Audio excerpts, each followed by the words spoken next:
আজি কোনোবা এজন ব্যক্তি যদি দৃষ্টিহীন ৰূপত জন্ম হৈছে তেওঁ ইচ্ছা কৰি দৃষ্টিহীন হোৱা নাই হয়নে তাতো ঈশ্বৰৰ ইচ্ছা সংযুক্ত আছে ঈশ্বৰৰ ইচ্ছা মানে এইটো নাই ঈশ্বৰে তেতিয়ালে ভেদ জ্ঞান কোনো কিয় কৰিলে কাৰোবাক দৃষ্টিশক্তি দিলে কাৰোবাক দৃষ্টিশক্তিটো নাই দিয়া অৰ্জুনেও কৰিছিল সপ্তম অধ্যায় যে প্ৰভু সকলো যদি তোমাৰেই সৃষ্টি সকলো যদি তোমাৰেই পুত্ৰ তেতিয়াহলে তুমি কাৰোবাক ভাল কাৰোবাক বেয়া কাৰোবাক শৰীৰটো ক্ষত কৰি কিয় দিছা যে সেই ক্ষেত্ৰত ঈশ্বৰৰ ইচ্ছা প্ৰযোজ্য নহয় ঈশ্বৰৰ ইচ্ছাত সংসাৰখন প্ৰৱৰ্তন হৈছে কিন্তু আমি জীৱনত যিখিনি পাইছো তাত কি হয় গুণ অনুক্ৰমেহে কৰ্ম কৰয় সকল গুণৰ প্ৰভাৱে উচ্চ নিচ হুৱে ফল আমি জীৱনত যি পাইছো তাত তাৰতম্য কিয় ঘটে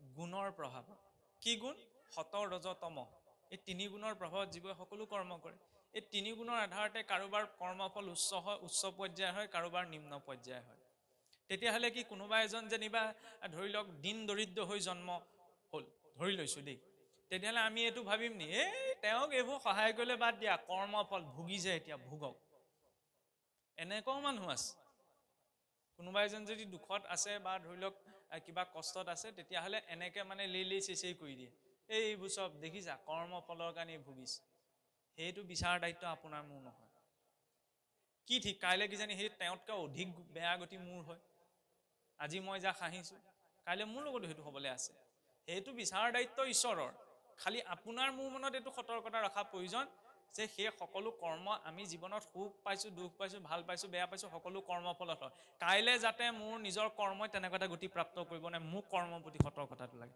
আনৰ কৰ্মক বিচাৰ কৰিবলৈ দৰকাৰ নাই কাৰণ তাৰ পৰা একো পৰিৱৰ্তন নহয় পৰিৱৰ্তন কৰিব আহিব তাৰ পৰা যেতিয়া আমি নিজে শিকিব পাৰিম কাৰণ শিকাৰ কথাটোত বৰ গুৰুত্ব দিয়া হৈছে কাৰণ আমি কওঁ নে দেখি শিকে কিছুসকলে লেখি শিকে এনেকুৱা এটা ধাৰণা যে আছে শিকো বুলি ক'লে সকলোৰে পৰা শিকিব পাৰি খালি গ্ৰহণশীলতাটো লাগিব আৰু সেই গ্ৰহণশীলতাটোৰ অন্তৰত শ্ৰদ্ধাটোও লাগিব কাৰণ অৰ্জুনে ভগৱান কৃষ্ণক প্ৰশ্ন কৰোঁতে কেনেকৈ কৰিছে শ্ৰদ্ধাযুক্ত হৈ বিনয়ী ভাৱত নহয় নে গতিকে প্ৰশ্ন কৰোঁতে কেনেকৈ কৰোঁ তদ্দিদ্ধি প্ৰণিপাতেন পৰিপ্ৰশ্নেন চৈৱয়া শ্ৰদ্ধাযুক্ত হৈ বিনয়ী ভাৱত নিজৰ জিজ্ঞাসাটো প্ৰকাশ কৰিব লাগে আৰু তেতিয়া আমি তাৰ সঠিক মাৰ্গদৰ্শনটো পাওঁ এতিয়া প্ৰথম স্থূল শৰীৰটোৰ ভিতৰত সূক্ষ্ম শৰীৰটোৰ ভিতৰত আছে কাৰণ শৰীৰ যিটো এই স্থূল সূক্ষ্মক ধৰি ৰাখিছে কাৰণ শৰীৰ কি কাৰণ শৰীৰ হৈছে আত্মা আত্মাৰ কেতিয়াও জন্মও নাই কেতিয়াও মৃত্যুও নাই নহয়নে সেইকাৰণে আমি মানুহ ঢুকালে যে আমি কওঁ তেখেতৰ বিদেহী আত্মাৰ মংগল কামনা কৰি ঈশ্বৰৰ ওচৰত প্ৰাৰ্থনা জনালে এইটো হৈছে শাস্ত্ৰ বিৰুদ্ধ বাক্য কেনেকৈ শাস্ত্ৰ বিৰুদ্ধ বাক্য আমি গীতা সাংখ্যযোগ পঢ়ি পেলাই কি শুনিলো কি শিকিলো যে আত্মা নিৰ্গুণ আত্মাক জুইয়ে জ্বলাব নোৱাৰে আত্মাক পানীয়ে তিয়াব নোৱাৰে আত্মাক বায়ুৱে শুকুৱাব নোৱাৰে নহয়নে আত্মাক কোনো গুণ দুখে স্পৰ্শ কৰিব নোৱাৰে সেই কথাটো যেতিয়া মই পঢ়িছো বা জানিছো তাৰ পিছত যদি মই আকৌ কৈছো যে তেওঁ আত্মাৰ সদগতি কামনা কৰিলো সদগতি মানে কি তেওঁ অসদগতিত আছিলে নি আত্মা অসদগতি পোৱা সম্ভৱ জানো সদগতি আপুনি মই কামনা কৰিব পাৰো জানো আত্মাটোতো ঈশ্বৰৰ অংশ মানে আমি কথাষাৰ ভুলকে কৈছো হয়নে নহয় কাৰণ আত্মাটোৰ কোনো গুণৰ প্ৰভাৱতেই নাহে যি কোনো গুণ দুখৰ প্ৰভাৱত নাহে তেওঁৰ বিষয়ে আমি ভাল চিন্তা কৰাৰ প্ৰয়োজনীয়তা আছে জানো নাই নহয় প্ৰকৃততে আমি কাৰ কথা চিন্তা কৰিব লাগে তেতিয়া মুক্তিনো কাৰ কথা কোৱা হৈছে কাৰণ মুক্তি এই শৰীৰটোৱে নাপায় শৰীৰটোতো পাঞ্চভৌতিকী নষ্ট হৈ যাব মাটিত আত্মায়ো নাপায় কিয় নাপায় কাৰণ আত্মা স্বভাৱতেই মুক্ত ফিৰিঙতিটোত আকৌ জুই ব্যাখ্যা দিয়াৰ প্ৰয়োজন নাই ফিৰিঙতিটো জুইয়েই গতিকে আত্মা পৰমাত্মাৰ অংশ যেতিয়া স্বয়ং আত্মা আৰু পৰমাত্মাৰ মাজত সমিল মিল আছেই নহয়নে কাৰ মুক্তিৰ কথা কোৱা হৈছে মনটোৰ মুক্তিৰ কথা মন এইব মনুষ্যানান বন্ধনাত কাৰণ মুক্তয়ো মনেই জীৱৰ বন্ধনৰ কাৰণ মনেই জীৱৰ মুখ্যৰ কাৰণ গোটেই চিন্তা চৰ্চাখিনি ক'ত হয় মনৰ আধাৰত হয় আৰু মনটোৱে যদি সেই মনটোৱে যেতিয়া নিজৰ শৰীৰটোক মই বুলি ভাবি লয় তেতিয়া আত্মাটোকে জীৱাত্মা বুলি কোৱা হয় আৰু যেতিয়া মনে এই ধাৰণাটো ত্যাগ কৰে যে মই শৰীৰ নহয় আত্মাহে তেতিয়া তাক সেই শুদ্ধ চৈতন্য স্বৰূপ আত্মা বুলি কোৱা হয় হয়নে আমাৰ শাস্ত্ৰসমূহত আত্মা শব্দটো ঈশ্বৰৰ অংশ বুজাবলৈ প্ৰয়োগ হৈছে পাশ্চাত্যত আকৌ আত্মা শব্দটো ভূত প্ৰেতৰ জাতীয় কিবা বুজাবলৈ ব্যৱহাৰ হৈছে সেইকাৰণে মানে খেলি মেলি সৃষ্টি হয় এফালে আত্মা বুলি ক'লে আমি জীৱ ঈশ্বৰৰ অংশক বুজো এফালে আত্মা বুলি ক'লে আত্মা লাগি আছে বুলি ক'লে ভূত প্ৰেতলৈ গুচি যাওঁগে নহয়নে সেইকাৰণে পাশ্চাত্য দৰ্শনটো সমগ্ৰ বিপৰীতমুখী কিবা এটা কথা শুদ্ধ ৰূপত জানিবলৈ হ'লে সেই দৰ্শনৰ শাস্ত্ৰত যিদৰে উল্লেখ আছে সেইমতে আমি বিষয়টো চাব লাগিব তেতিয়াহ'লে এই যদি আত্মা যদি মুক্ত কোনো গুণ দোষে আত্মাক স্পৰ্শ কৰিবই নোৱাৰে নহয়নে তেতিয়াহ'লে এই শৰীৰটোনো আমি কেলে পাইছোঁ আত্মানো এই শৰীৰটোত কিয় প্ৰৱেশ কৰিলেহি সেইটোতো প্ৰশ্ন এটা উপজে আত্মা যদি কোনো কৰ্মফল তেওঁ আত্মাই ভোগ কৰিবই নালাগে তেতিয়াহ'লে শৰীৰটোৰ বদ্ধ হৈ এই পূৰ্বজন্মৰ কৰ্মফলৰ আধাৰত এই শৰীৰটো কেনেকৈ পালে তাৰ মূল কাৰণ হৈছে যেতিয়া নিজৰ স্বৰূপ পাহৰি সেই আত্মাই নিজকে শৰীৰ বুলি ভাবিবলৈ আৰম্ভ কৰে তেতিয়াই তাৰ বন্ধন উৎপত্তি হয় কিন্তু শৰীৰটোত থাকিও যদি ব্যক্তিজনৰ এইটো জ্ঞান উপজি যায় যে মই শৰীৰ নহয় আত্মাহে তেতিয়াহ'লে তেওঁ শৰীৰত থাকিও মুক্ত জীৱন্ততে মুক্ত বুলি যাক কোৱা হয় আৰু সেই জ্ঞানটো অৰ্জন কৰিবলৈ যাওঁতে অকণমান খেলি মেলি আছে জ্ঞান মাৰ্গত অহংকাৰো উপজিব পাৰে মই জানিছোঁ মই বুজিছোঁ মই জগতত লিপ্ত নহয় মই নিৰ্লিপ্ত সেইবাবে সেই জ্ঞানত ভক্তিটো যুক্ত কৰিবলৈ সেই আত্মাক কি বুলি পৰিচয় দিয়া হৈছে ঈশ্বৰৰ সেৱক ৰূপী আত্মা মানে আমি চাকৰহে মালিক নহয় ঈশ্বৰৰ সেব্য তত্ত্ব সংসাৰখনত এটাই আছে তেওঁ হৈছে ঈশ্বৰ আৰু বাকী সকলো সেৱক শিক্ষকজন শিক্ষানুষ্ঠানৰ সেৱামূলক কৰ্মত জড়িত হৈ আছে খেতিয়কজন খেতিটোৰ গৃহস্থীজন গৃহখনৰ সেৱামূলক কৰ্মত আছে নে নাই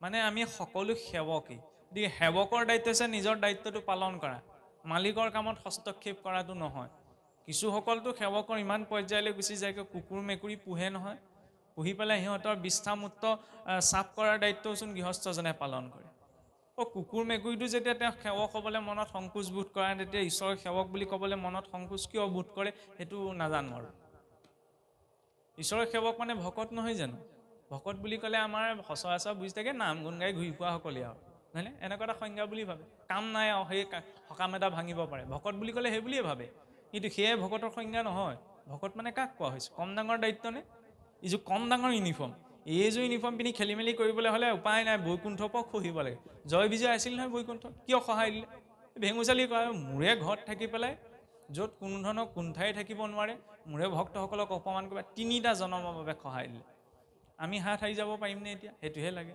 কৰোণাময় বুলি তেওঁ চৰণত দিছোঁ কালৰ মূৰ্তিটো সেইজনেই যদুবীৰসকলে ইমানখিনি পুণ্যৰ থকাৰ পাছতো ঋষিসকলক অপমান কৰাৰ বাবে সমগ্ৰ যদুগণ ধ্বংস হ'ব লগা হ'ল নহয়নে আৰু এটা উদাহৰণ এই গীতাৰ প্ৰসংগতে আহে আমিতো জানো যে 100 কৌৰৱ আছিল 100 কৌৰৱৰ বোলে 100 কৌৰৱেই পাণ্ডৱৰ বিৰুদ্ধে যুঁজিছিল নহয় এজন এনেকুৱা কৌৰৱো আছিল যিজন কৌৰৱে পঞ্চ পাণ্ডৱৰ হৈ মহাভাৰতৰ যুদ্ধত যুঁজ লাগিছিল ইউয়ুৎসু কাৰণ তেওঁ জানিছিল যে তেওঁৰ ভাতৃসকল অধৰ্মৰ পক্ষত আছে কিন্তু চাওকচোন সেইখিনিতে বৰ ধুনীয়াকৈ প্ৰসংগ এটা আহে যেতিয়া মহাভাৰতৰ যুদ্ধ শেষ হ'ল যুদ্ধ হোৱাৰ পাছত ইউয়ুৎসু পঞ্চ পাণ্ডৱৰ সহিত হস্তিনাপুৰলৈ উভতি আহিছিল উভতি অহাৰ পিছত মাতৃ গান্ধাৰীয়ে যেতিয়া তেওঁলোকক আগবঢ়াই আনিবলৈ গৈছিল যেতিয়া ইউয়ুৎসুক দেখা পাইছিল দেখা পাই বৰ কৰুণ ভাৱত গান্ধাৰীয়ে ক'লে যে বোপাই যে তোক মই সন্মানে ঘৰৰ ভিতৰলৈকে লৈ যাম নে তোক মই প্ৰশংসাই কৰিম একো ভাবি পোৱা নাই এফালে তই ধৰ্মৰ পক্ষত থাকিলি মানি লৈছোঁ কিন্তু এফালে নিজৰ ভাই ককাই পিতৃ পিতামহ সকলোক হত্যা কৰি তই ঘৰলৈ আহিছোঁ এই কথাষাৰ যেতিয়া নিজৰ মাকৰ মুখৰ পৰা শুনিলে তেওঁ মানে অন্তৰত ইমান আঘাত লাগিলে ইউয়ুৎসুৱে অলপ পাছতে আত্মহত্যা কৰিলে আৰু আত্মহত্যা কৰিলে আমাৰ কোৱা হয় বোলে প্ৰেত জুনি পায় কাৰণ স্থূল শৰীৰটোহে এৰি থৈ যায় সূক্ষ্ম শৰীৰটো নষ্ট নহয় যেতিয়া এটা প্ৰেত জুনি পালে তেতিয়া পঞ্চ পাণ্ডৱে একে সমস্বৰে ভগৱন্তক কৈছিল যে প্ৰভু ইউয়ুৎসুৱে গোটেই জীৱনটো ধৰ্মৰ পক্ষত থাকিলে কিন্তু অন্তিম সময়ত তেওঁ মনৰ অনুতাপত আত্মহত্যা কৰিলে সেইকাৰণে ইতিহাস পুৰাণত আত্মহত্যা প্ৰথম এই ইউয়ুৎসুৱে কৰিছিল গতিকে তেওঁ এতিয়া প্ৰেতজনী পোৱাৰ বাবে তেওঁক মুক্তি প্ৰদান কৰা কাৰণ আকচা গোটেই জীৱনটো তেওঁ ধৰ্মৰ অৰ্থে অৰ্পণ কৰিলে তেতিয়া ভগৱান কৃষ্ণই কি কৈছিল যে মই তেওঁক মুক্তি দিব নোৱাৰোঁ কাৰণ তেওঁ আত্মহত্যা কৰি মহাপাপ আচৰণ কৰিলে মানে এফালে গোটেই জীৱনত আচৰণ কৰা ধৰ্ম আৰু এফালে এটা আত্মহত্যাক মহাপাপ বুলি কিয় কৈছে কাৰণ এই শৰীৰটোৰ ওপৰত আপোনাৰ মোৰ অধিকাৰ নাই এই শৰীৰটো ঈশ্বৰৰ ইচ্ছাত প্ৰাপ্ত হৈছে আৰু তেতিয়ালৈকে থাকিব। এই শৰীৰটোৰ পৰা জোৰ জবৰদস্তি আপুনি মই ওলাব নোৱাৰোঁ। অপৰাধ হয়নে নহয়? সেইকাৰণে কোৱা হয়, আমাৰ দৰ্শনত আৰু এটা কথা কোৱা হৈছে যে এই কেতিয়াবা মৃতক এজন মানে যাওঁ অৱস্থাত থাকিলে কেতিয়াবা চাবচোন আমাৰ ভকত কিছুসকলে গৈ পেলাই তাত গীতা পাঠ ভাগৱত পাঠ কৰে। এইটো কিন্তু শাস্ত্ৰ বিৰুদ্ধ কাম। কেনেকৈ শাস্ত্ৰ বিৰুদ্ধ কাম? যদি সেই মৃতশয্যাত পৰি থকা ব্যক্তিজনে সজ্ঞানে কৈছে যে মই ঈশ্বৰৰ নাম শুনিব বিচাৰিছোঁ, ভকতসকলক মাতি আনা, তেতিয়াহ'লে সেয়াই ক্ৰিয়া কৰিব যদি তেওঁ সজ্ঞানত কৈছে।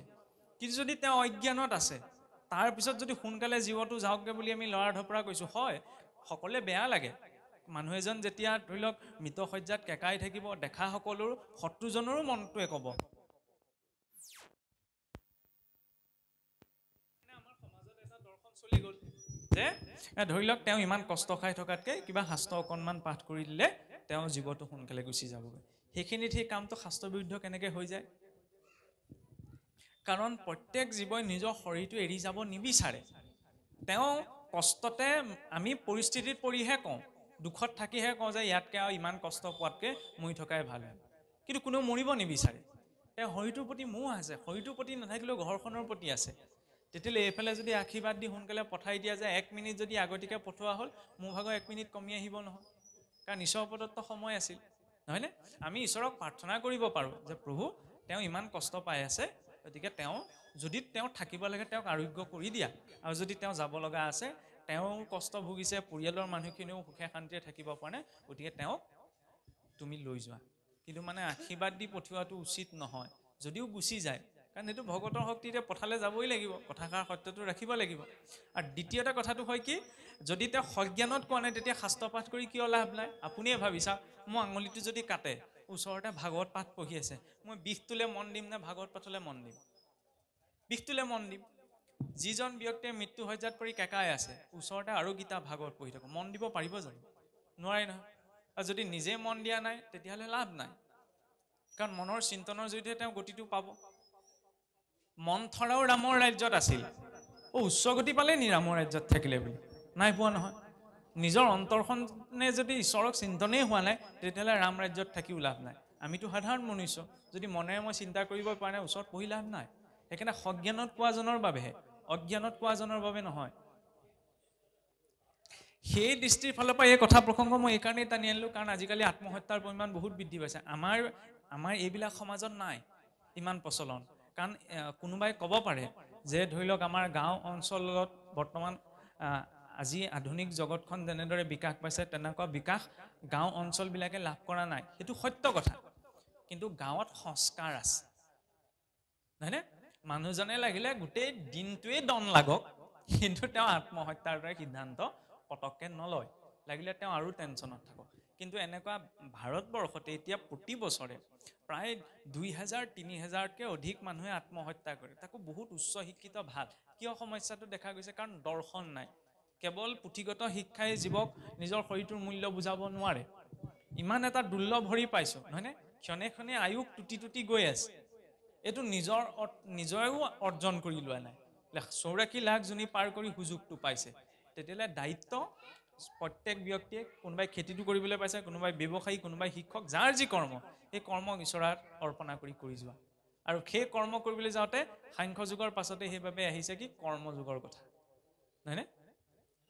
প্ৰথমতে জ্ঞান হ'ল যে মই ঈশ্বৰৰ অংশ, আৰু ঈশ্বৰৰ অংশ বুলি জনালৈকে তেওঁ বেয়া কৰ্ম নকৰে। কাৰোবাক কপটতা, নিষ্ঠুৰতা জড়িত এই কৰ্মসকলৰ বিলাকৰ সৈতে জড়িত নহয়।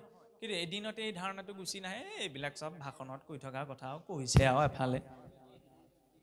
আদৌ শ্ৰদ্ধা ততো সাধু সংগূত ভজন ক্ৰিয়া ততো অনৰ্থ নিবৃত্তি ততো নিষ্ঠা ৰুচিস্তত ততো ভাৱত প্ৰেমাত ভিদঞ্চতি সাধকা নাময়ং প্ৰেমে প্ৰাদুৰ্ভাৱে ভৱেৎ ক্ৰমঃ। প্ৰথমতে শ্ৰদ্ধাটোতো লাগিব, শ্ৰদ্ধাযুক্ত হৈ সৎসংগলৈ যাব লাগিব।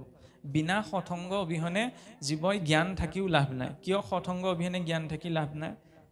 আজি ধৰি লৈছোঁ যেনিবা কোনোবা এজন ব্যক্তিৰ ঢেৰ জ্ঞান আছে, তেওঁ যদি হয় তিনিআলিৰ মূৰত যদি মদ খোৱা 2-3জনৰ সৈতে ৰৈ থাকে, কথা পাতি থাকে, বা ধৰি লওক মদ বিকাশ স্থান এখনত যদি ৰৈ থাকে, দেখাজনে কি বুলি ভাবিব? তেওঁ জ্ঞান বিলাবলৈ গৈছে বুলি ভাবিব নে ইবিল ল'বলৈ গৈছে বুলি ভাবিব? কি বুলি ভাবিব বাৰু কওকচোন আপোনালোকে? খাবলৈ গৈছে বুলি ভাবিব। তাৰ বিপৰীতে কোনোবাই ধৰ্মজ্ঞান একোৱেই নাজানে, হ'লেও বোলে নামঘৰত বহি আছে। কাৰোবাৰ সাহস আছেনে তেওঁক অভকত বুলি ক'ব পৰা, অজ্ঞানী বুলি ক'ব পৰা? ক'বনে কোনোবাই? কাৰো সাহস নাই। তেতিয়াহ'লে ব্যক্তিৰ স্থিতিটো ক'ৰ পৰা নিৰ্ণয় হয়? ভিতৰত তেওঁ কিমান জ্ঞান আছে তাৰ পৰা নহয়, তেওঁ কেনেকুৱা পৰিৱেশত আছে সেইটোৰ পৰা।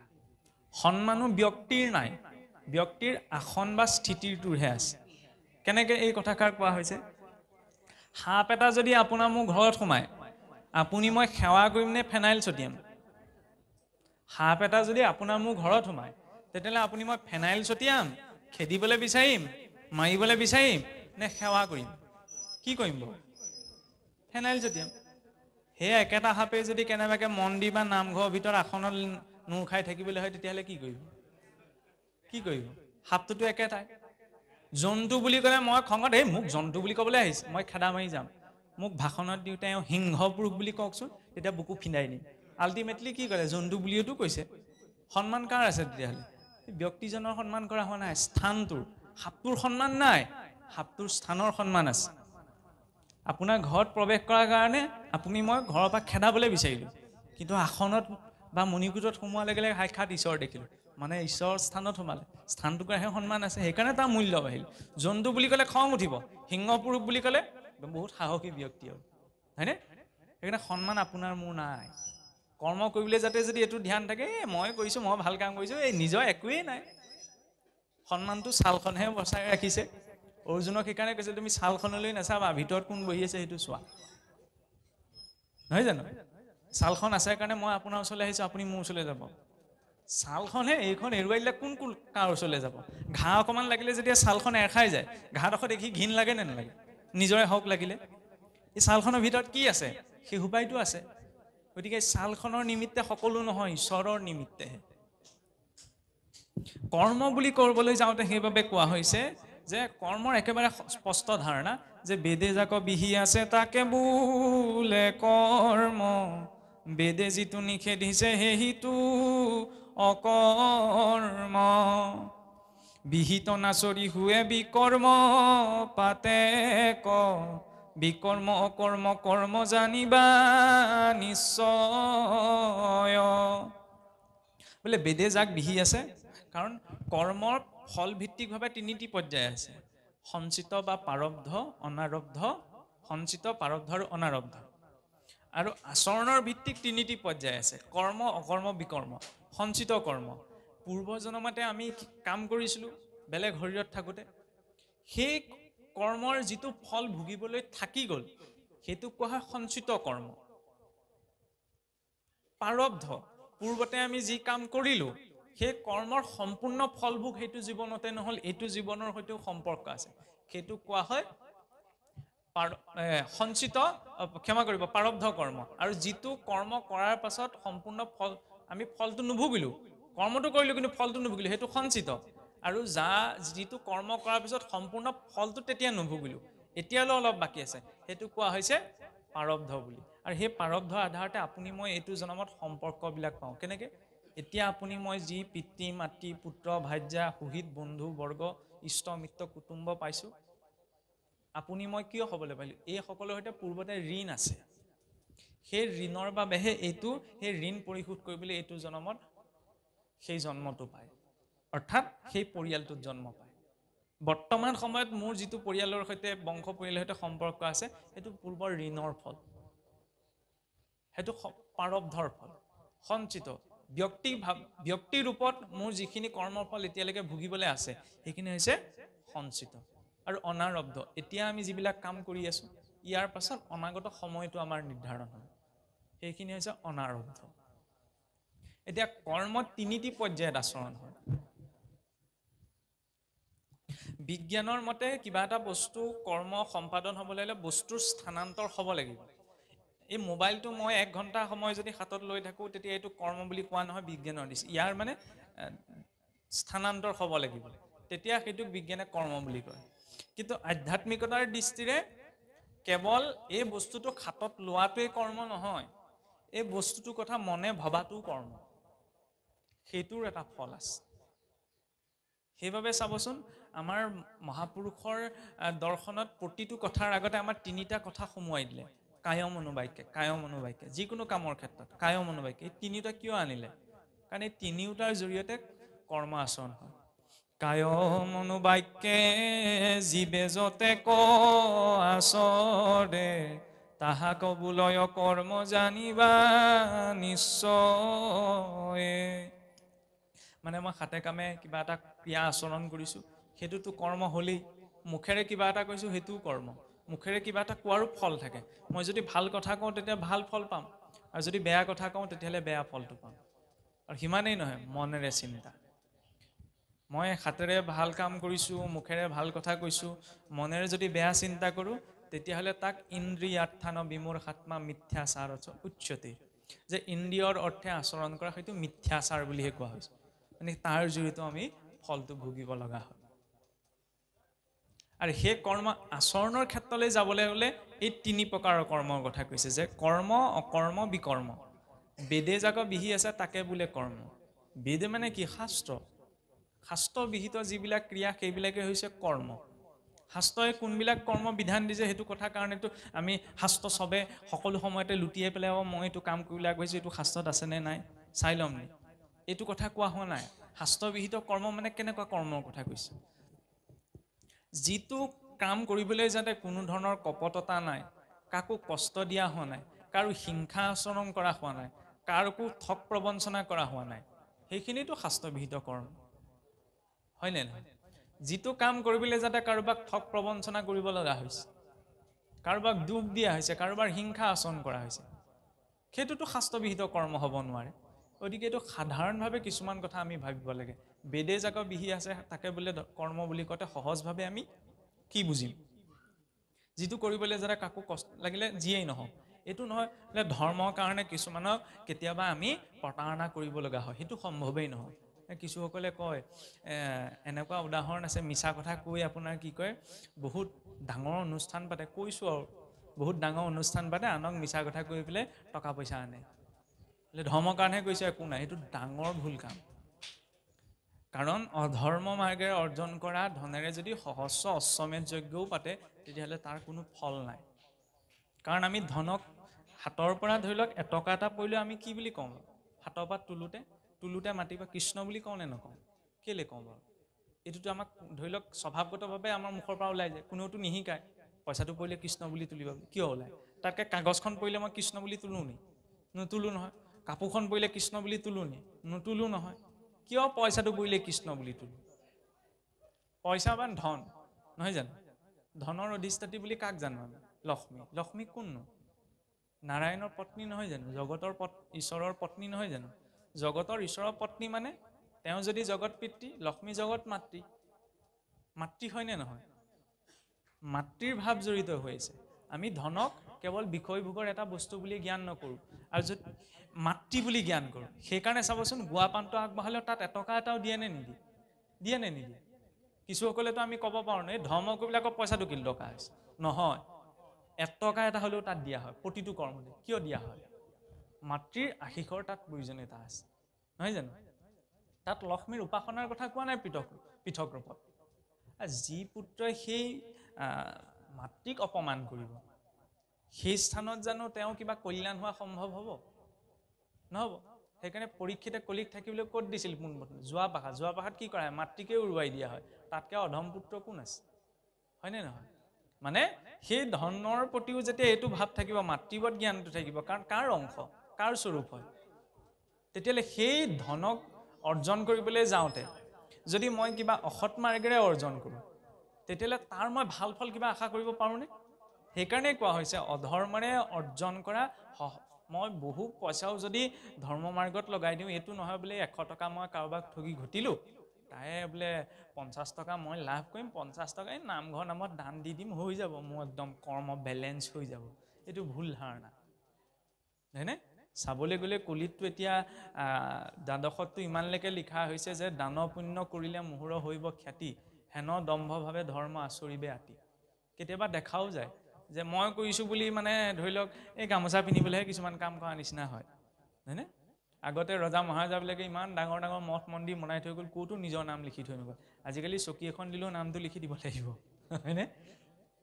কিবা এটা সামাজিক ৰূপত কৰিলে নিস্বাৰ্থ ভাৱটো লাগে, সেইটো লাগিলে ময়ে কৰিছোঁ বা আপুনিয়ে কৰিছোঁ, জৰুৰী নহয় যে সমাজে জানক, ঈশ্বৰে জনাটো প্ৰয়োজন। তেওঁ চিলেকশ্যনত আহিলে চবৰে চিলেকশ্যনত গুচি আহিম, আৰু যদি মানুহৰ চিলেকশ্যনত আহিছোঁ কিন্তু তেওঁ চিলেকশ্যনত অহা নাই, তেতিয়াহ'লে লাভ নাই। উদাহৰণ এই পুতনাই আছিল। পুতনাই যেতিয়া মানে কৃষ্ণক কোলাত তুলিবলৈ গৈছিল, ঋষিমুনিসকলেও ইমান ভাগ্য নাই, ঈশ্বৰৰ চৰণ চুবলৈকে নাপায়, পুতনাই কোলাত তুলি ল'বলৈ পাইছে। পুতনাই যেতিয়া বোলে নন্দ কথা প্ৰসংগত আহিছে আৰু সেইকাৰণে ক'বলগীয়া হৈছে, যেতিয়া পুতনা বোলে ভগৱান কৃষ্ণৰ কোলাত তুলিবলৈ ব্ৰজধামত প্ৰৱেশ কৰা প্ৰতিটো খোজতে পুতনাৰ সহস্ৰ সহস্ৰ কল্পত এজন ব্ৰহ্মাই অৰ্জন কৰা পুণ্য উদয় হৈ গৈ আছিল।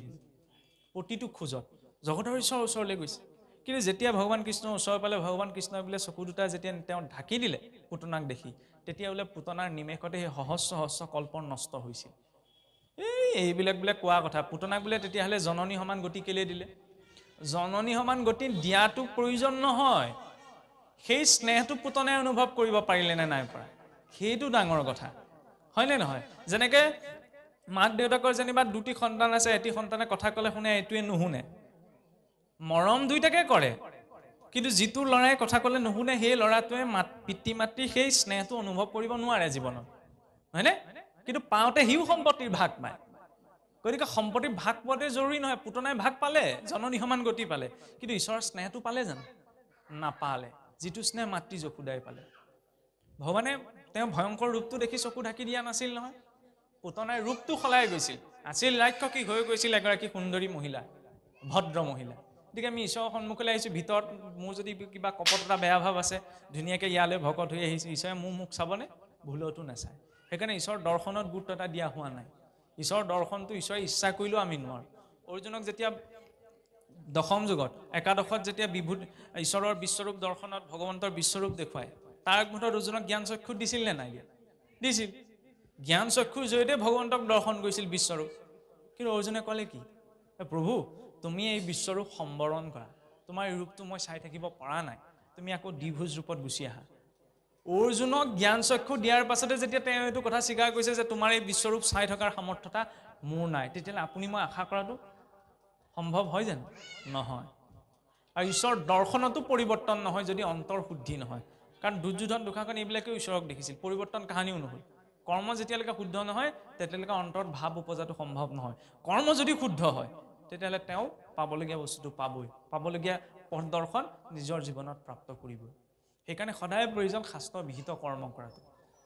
বোলে আজি কলিযুগত আৰু ইমানখন ধৰ্ম কৰ্ম কৰি থাকে, কোনে কৰি থাকে? কলিযুগত বোলে এইবিলাক অধৰ্ম হ'বই, সঁচা কথা। এইটো কলিযুগ, কলিযুগত অধৰ্মৰ প্ৰচাৰ বেছিয়েই, কিন্তু সেইখিনি সময়ত আপুনি মই মূৰ্খ হ'ব নালাগে।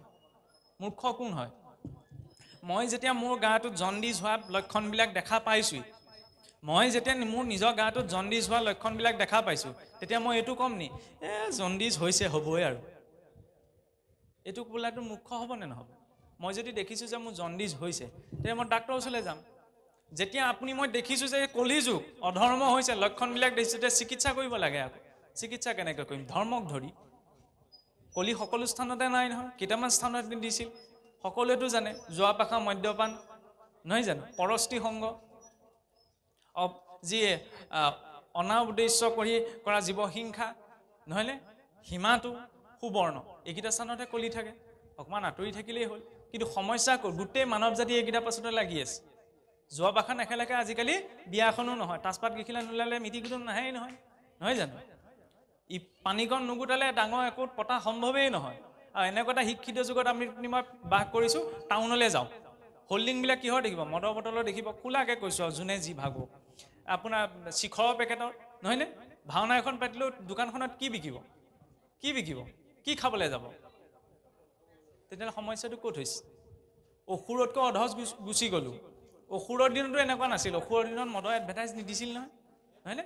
কিন্তু চিন্তাধাৰাটো যদি এইটো হয়, গাখীৰ বিক্ৰী কৰাজনে খুজি ক'বগৈ লাগে গাখীৰ লাগিব নেকি? ইবিধ বিক্ৰী কৰাজনে জংঘলৰ ভিতৰত হ'লেও, গুহাৰ ভিতৰত হ'লেও বিচাৰি যাব। সেইটো মানসিকতা আৰু কি ক'ব? এবাৰ বুজিছেনে নামঘৰী এজন গধূলি নামঘৰত চাকি জ্বলাই পেলাই উভতি গুচি আহিছিলে ইফালৰ পৰা এজনত দেখিলে গোটেই ৰাস্তাটো আৱৰি আহিছে আৰু এইবিলাক বুজাবলৈ কোৱা কথাহে শাস্ত্ৰত লিখা কথাটো নহয় কাৰণ কিছুমান কথা প্ৰসংগত ওলাই যায় মায়াবদ্ধ জীৱ প্ৰসংগ আহিবই আৰু উপায় নাই ইফালৰ পৰা আহিছে দেখিছে গোটেই ৰাস্তাটো জুৰিছেহে তেতিয়া নামঘৰীজনে কৈছে বোপায়ো তই যি খাইছ খা এৰিব নোৱাৰ অন্ততঃ অকণমান এই খোজকেইটা থৰ ধৰিব পৰাকৈ খাচোন তেতিয়া উঠিল খং সেইটো সময়ত আৰু খংটো অকণ বেছিকৈ থাকে নহয় এতিয়া শুনিব এই কথাষাৰ কৰিলোঁ নহয় ছ'চিয়েল মিডিয়াত প্ৰচাৰ হোৱালৈকে এজনে কমেণ্ট লিখিব আপুনি খাই চাইছে চাগে এতিয়া মানসিকতাটো তেনেকুৱা হ'লে উপায় নাই আৰু যেতিয়া সেই বুলি কোৱাৰ লগে লগে ইজনৰ খং উঠিলে খং উঠাৰ লগে লগে নামঘৰীয়াই ক'লে আপুনি ভাল বস্তু খাই ন আপোনাৰ কিটো হৈছে আপোনাৰ গাত কি বল হৈছে এই আমুকৰ ঘৰ খুটাটোকে লৰাই দেখুৱাওকচোন আপোনাৰ যদি ইমান ভাল বস্তু খাই বল হৈছে এইটো কি কথা মই ভাল বস্তু খালে বুলি কি মই কাৰোবাৰ ঘৰ পকা খুটা লৰাই দিব পাৰিম নি এইটোতো আচল কথা আপুনি ভাল বস্তু খাই এই খুটাটো 1 ইঞ্চি লৰাব নাই মই ওচৰলৈ যাবই লাগে ইয়াৰ পৰা লৈ আছে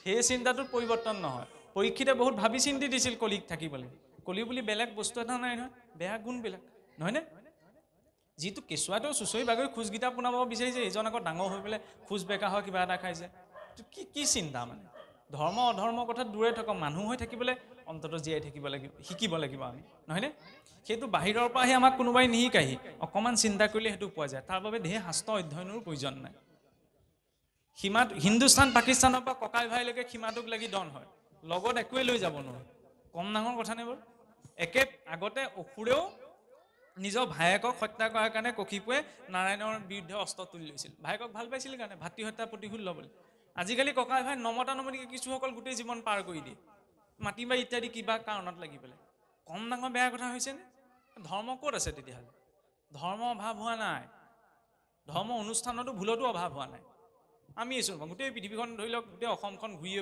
12 মাহত আমি 13টা সকাম পতা মানুহ হয়নে তাৰপাছত এইবিলাকৰ অভাৱ নাই অভাৱ যদি হৈছে সংস্কাৰৰ আমি ইয়াত যিটো চোলা পিন্ধো ঘৰলৈ গৈ পেলাই সেইটো সলাই থৈ দিওঁ আৰু সলাই থৈ পেলাই চকুত পৰাটো নথওঁ বাকচত তলত ভৰাই দিওঁ যাতে সহজতে উলিয়াব নোৱাৰো সংস্কাৰবিলাকো তেনেকুৱা হৈছে সেইবাবে সেই কথাবিলাকত গুৰুত্বতা দি পেলাই যেতিয়া আমি নিজে সংস্কাৰমুখী হৈ থাকিব তেতিয়াহে পৰিৱৰ্তন আহিব